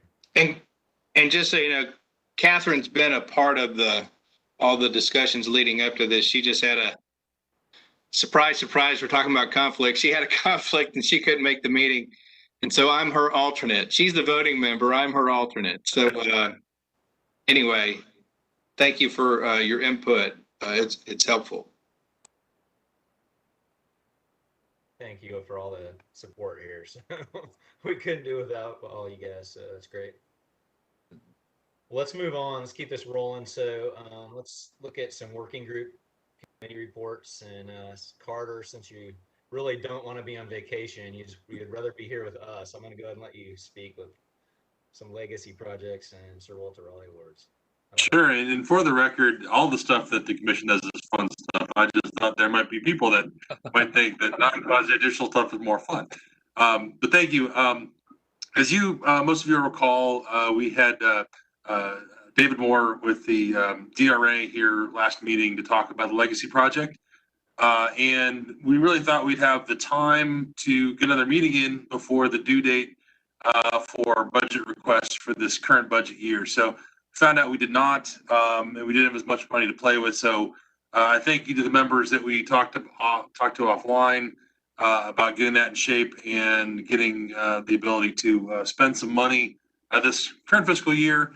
We're going to invite David back, I think the second meeting in July, to talk about some of those longer term or next fiscal year projects that might have a larger impact and a larger budget. So expect more on that in July. Again, thank you everybody that kind of pivoted really quick earlier this week and was able to get that in motion for this fiscal year, that money.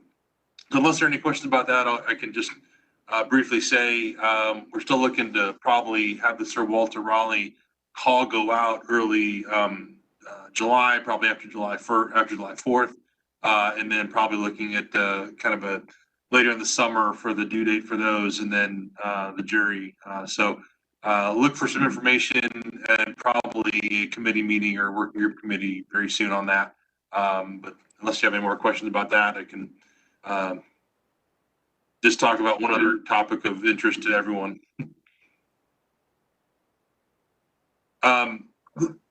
The last would be, and I've had a couple folks inquire about our return to in-person meetings. And this is something, of course, we haven't seen each other in person for 15 months or so. But the council is going back to in-person meetings. The direction that they want the commissions to is go back to in-person meetings. The Board of Adjustment is actually going back in July to in-person meetings. So our, I think directive is to get back to in-person meetings as well. So the July 1st meeting will definitely be online still because we've advertised and going through that process, but July 15th would be that kind of first possible in-person meeting. And this is something that's really come very recently in the last couple of days, talking to the director with the desire to kind of move back in that direction. So I know we haven't been had much information about it. We thought it might be a longer burn, but I think we're looking at that second meeting in July as being the return. So I don't have much more information than that. I will get that to you as soon as I have it. So I'm happy to talk about that if you'd like. Hey, Carter, do we have any sense of, my sense over the past couple of months is that many of the applicants have appreciated the virtual environment. I think the Development Services Advisory Group was on one of their calls and they were talking about it as well. Does that factor into this? I mean, I was at the council meeting on Tuesday in person. So I'm happy to go back in person. Just kind of curious how that all factors in.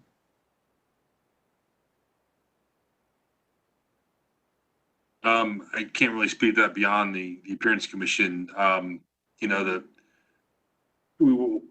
we only have the ability to do quasi-judicial meetings in an online format because of the governor's emergency declaration. So, you know, that will be the last thing to go from the state's perspective. But, you know, the thinking was that these quasi-judicial meetings need to go back to in person. So it's been great. And I think applicants, hopefully they'll understand. I don't think we'll have that online participation option. But again, this is really new to staff. Thought we'd have a little more time, but I will get the information as soon as I know it as we move forward. Kind of the logistics and, you know, how we operate the meeting. I, for one, cannot wait to get back and see some of you people and be in person. I think I appreciate that comment, Will, and I think, you know, now that we've kind of done this for the last year and a half, you know, some applicants are out of state, and, you know, even if their local party, if their engineers and stuff are local, but, you know, if they can do it separately, that would be an interesting discussion. That'd be interested to see what can and can't be done, but that, I think, will be a broader picture with everything, with council and other meetings as well.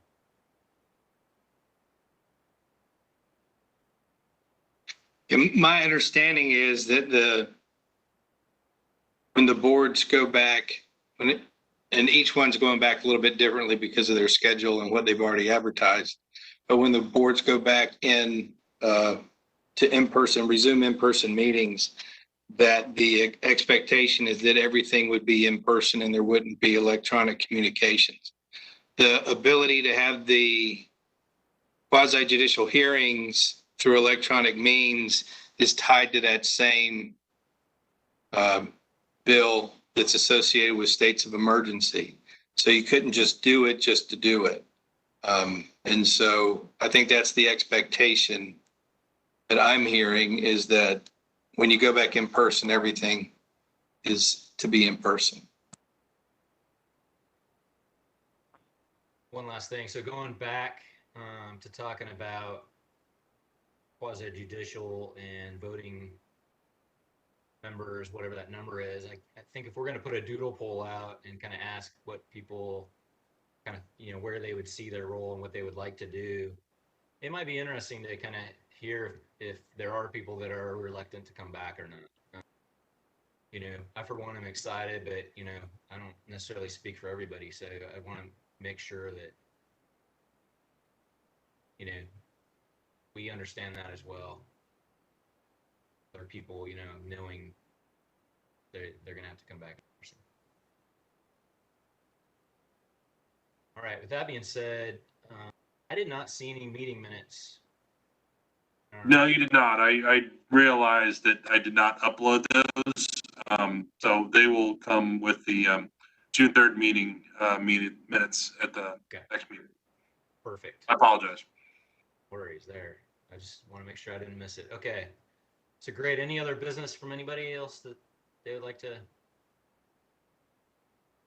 Big happenings this weekend that anybody needs to know about, or town? Something we need to be aware of? I was starting to wonder if we were going to create like a reality TV show here, like Survivor, in order to become voting members. Great. Well, good. Well, I think it might be good at the end of our meetings, just for future, if, if there is something going on, or if there's a tour of a new building or something that we've reviewed in the past or something, I think it'd be a good time to kind of bring this up at the end of our meetings, just to let people know, give them the opportunity to go to visit it and kind of see what impact we've had. So just keep that in mind in the future. Hey, Charles, is the Davis to Dick Street thing happening? And are we still trying to do anything on that? Have we kind of lost the deadline? No, so the event, for those of you who aren't aware of what Adam's referencing, is an event that Parks, specifically the Dix Park team, is sort of spearheading, something that's come out of the master plan for Dix Park, which is to address the connection from Chavis Park to Dix Park. I would say the physical connection, but also the sort of emotional and social and cultural connection between Chavis Park, Dix Park, and Pullen Park, like by extension. So there's an event being planned in October. It's an open streets event. So open streets is a sort of, as the name might suggest, it's a day where the street will be open to pedestrians and cyclists, closed to cars. There'll be a couple north-south roads open, but the connection is happening on North Street from Chavis Park to Dix Park. Once you get to South Saunders, it will turn south and connect into Dix Park. Open streets will include all sorts of activities, programs, events, that sort of thing. And so it's coming up quick, and it's going to be a rush to get it done. But yeah, the next internal team meeting on that is in a couple weeks. And I would say, Adam, if you guys would like to have a sort of update on that, or maybe we can include an agenda for us to discuss about how maybe the appearance commission can play a role in that.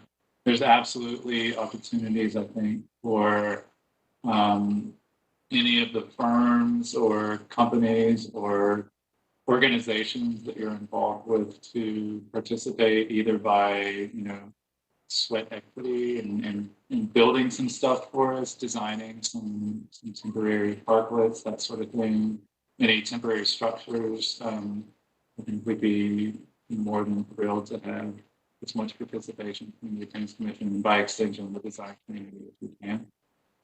So we will discuss that in a couple of weeks and get back to you, I guess, at our first July meeting. Nice. Thanks for the update. Yeah, it seems like a really cool event and a great way for the Appearance Commission to kind of get some visibility and kind of cross-pollinate with you all and other folks in the city.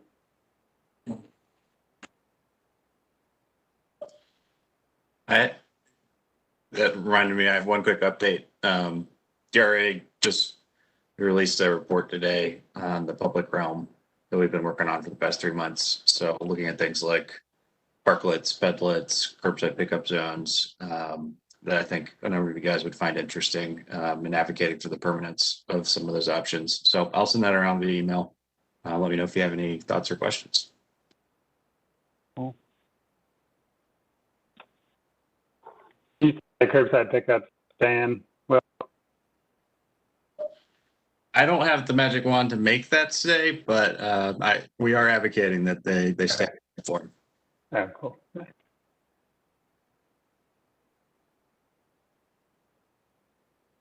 All right, hearing no other comments, Gonna adjourn this meeting. Look forward to seeing you all in a couple weeks. Thank you all for coming. Thanks, guys. Good to see everybody. Thanks, y'all. Thank you.